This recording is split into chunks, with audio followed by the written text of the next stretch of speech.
Well. Pag-uusapan po natin ang mga belated birthday surprises na ibinigay sa dalawa sa pinakasikat na artista sa kasalukuyan. Ito po si Alwin Ignacio, the diva that you love. Kasama ko ang aking kumaring Ulsa Maldita. Hi, this is Alex Brasas. Ang pinapanood niyo po ay ang The TT Show, ang taray na talaki ng Showbiz Edition. Of course, belated happy birthday muna sa aming paboritong si Kim Chiu na nag-birthday no? Kailan, Mare? Si Kim? Oo. April 19. At si Paolo Avellino naman ay nag-birthday noong May 13. Kaya pala isa dyan nakapost ng picture. Yes, noong May 13, God! binati ko po talaga si Paolo Avellino na happiest birthday to one of my favorite actor and dear friend. Diba? Ang saya lang. So, Mare, ano to nabalita ako meron kang naulinigan o nabasang espesyal na pasabog na sorpresa mula sa mga Kim Pao fans para sa mga celebrators. Oo, kasi itong Kim Pao fans, ano pala sila? Grabe magmahal. Oh! No, grabe magmahal kay Kim at kay Paolo. Okay. Nakakaloka. Anong ginawa nilang kaloka-loka this time? Parang, ito yung ano ko yung interpretation ko. Parang nag-arkila ng small plane. Okay. Parang, ano lang, parang one-seater, two-seater na plane lang. Yung dalawa lang. Ikaw yung pilot, tapos yung ano. Ngayon, finish dito yung sa ground, yung ano, yung birthday greeting. Yung cut out na ano. Happy birthday, Kim and Paolo. Tapos the next scene, pinalipad ang eroplano, nakadikit dun sa tail yung ano. Yung birthday greeting. So, mababasa mo, habang nasa ere, happy birthday, Kim. That's the sweetest. Nakakaloka. Nakakaloka kasi may budget silang mag-rent ng private plane para gawin ng stunt, ang birthday stunt na yun. Di ba parang wala akong nakitang gano'n. Di ba parang first time yan, ginawa ng isang fandom. Tapos naka-spell out yung birthday greetings. Yes. Iba rin mag-think ang ano. Kim Pao. Naku, hindi ko alam ko. I'm sorry, Kim Pao exclusive or Kim Pao ano. Basta. Kasi it's a fandom. It's not just one person. It's a fandom. Tapos na-post sila doon sa ano sa ground. Yung mga fans. So, di ko sure kung Kim Pao exclusive, kung Kim Pao Universe. Parang Kim Pao Universe yata. Kim Pao Universe official. Yun yata ang ano. So, iba magmahal. Sa paandar nyo yan, Kim Pao Universe, kayo na. Clap. Iba rin talaga ano sila. ang birthday wish mo for Kim Chiu? For Kim Chiu, siyempre magka-jowa na siya. Hindi pa ba? Hindi pa ba sila? Yung official. Kailangan may label. Kailangan may pag-amin. Hindi naman may label. Kailangan lang may pag-amin. The sincerity of a relationship always have something to do with official statements. Yeah, I get you. Ano naman ang birthday message mo para kay Pao? Di ganun din. Magka-jowa na rin siya. Oo, parang sana sila na. Di ba parang let us not go around the bush anymore. I mean, at 30-something, you deserve to free yourself from the clutches of no. My God!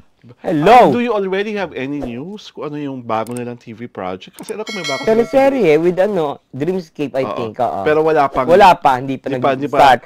Sabi nga nila, parang mag-start daw ng shooting, ng taping ng June. Ewan ko kung totoo, di ba? So wala pang title, wala pang concept, wala pa lahat. Kahit na anong story con. Wala pa. About it. Basta, nakakasana yung yung... Siguradong sila ulit. Yeah, hindi pagpapahingahin ng love team. Hindi, that would be their fault.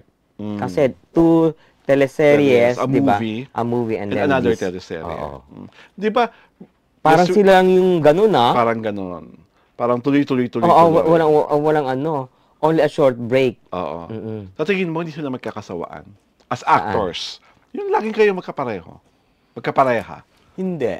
Why? When you love each other, you don't make sawa to each other. Ano ka ba? Is that really? Ba't ikaw? I don't love, I care. Hello? Hindi mo pinagsawaan si ano? Ha? Hindi mo pinagsawaan? Because I care. Okay. Diba? I just care, I don't love. Hello. Talaga na? Diba? Yung nagpataas ng high blood mo. Alam mo, repetitious ka. Caring lang yon. Pag sabi mo high blood, nagpataas pa. Oo. Nagpa-high blood sa'yo. Nagpa-high blood sa'yo. So, caring lang yon. I was young then. I was 20-something. So, you're also just caring. Oo. Diba? Part of you being care. Part of you being a care bear. Oo. Ganun lang yun. Nagpainit ng dugo. Oo. Diba? Diba? Kasi ano naman siya eh. Ano siya eh. He was the only guy who brought me flowers. Oh. So you don't... Three red roses. So after the breakup, ang team song mo na for him, you don't bring me flowers anymore. I am no Barbara Streisand. So sa akin, I just really wish that the next project of Paolo Avellino and Kim will really bring out the best of them as actors. Parang after a romantic comedy like My Love Will Make You Disappear, it's wonderful to see them sink their teeth again on more out-of-the-box roles. Yung talagang, yung parang very broken marriage. Or very relasyon. Or pwedeng very hihintayin kita sa langit. Yung ganun talaga yung sweep, ganun yung grandeur. Kasi para makita naman natin to on a different level and a different height. Yung ano pa ba ang kayang gawin ni Paolo at ni Kim, knowing the fact that they have become so comfortable with one another. Diba? Parang mas lasalang, kasi parang feeling ko, knowing the both of them, parang feeling ko, ayaw nila maging repetitive eh. Yung parang, ayaw nila yung pag nagawa lang namin, uulitin na naman namin. So parang feeling ko, Dreamscape talaga is going to challenge them. The burden is on Dreamscape, diba? Ganun lang yon. Ang gusto ko naman sa kanila is, yung kasi lagi silang lagi silang middle class or rich. You want them to become poor? Oo, downright poor.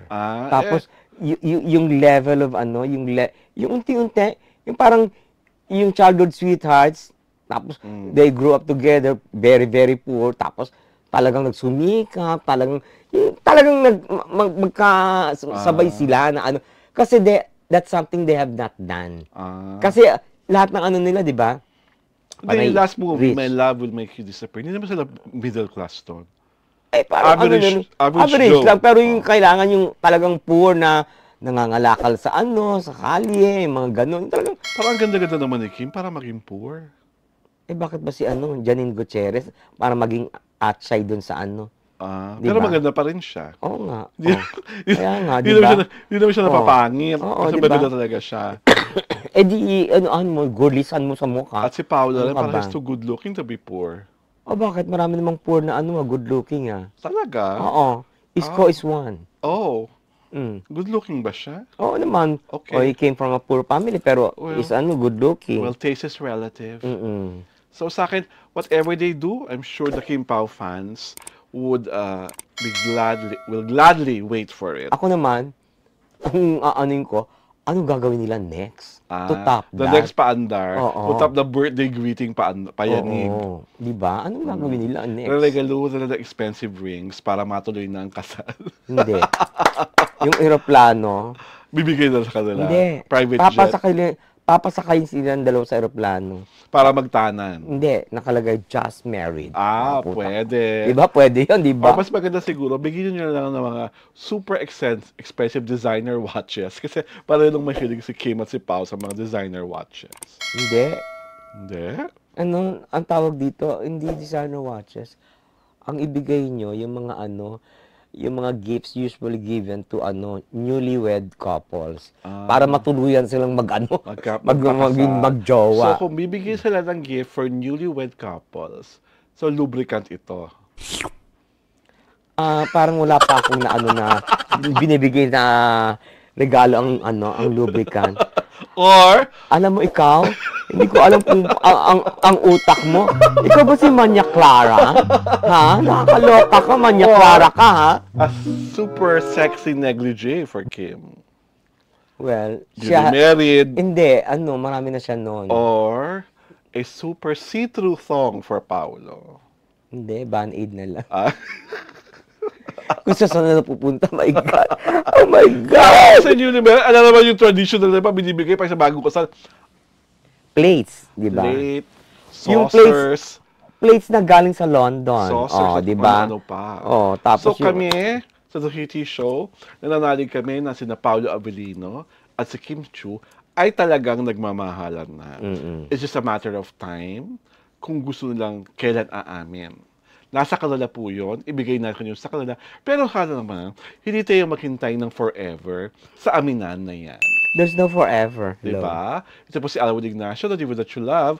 Kasama ko ang aking kumaring Ultra Maldita. Hi, this is Alex Brosas. Ito po ang Chrissy Show. Ang taray na talakayan showbiz edition.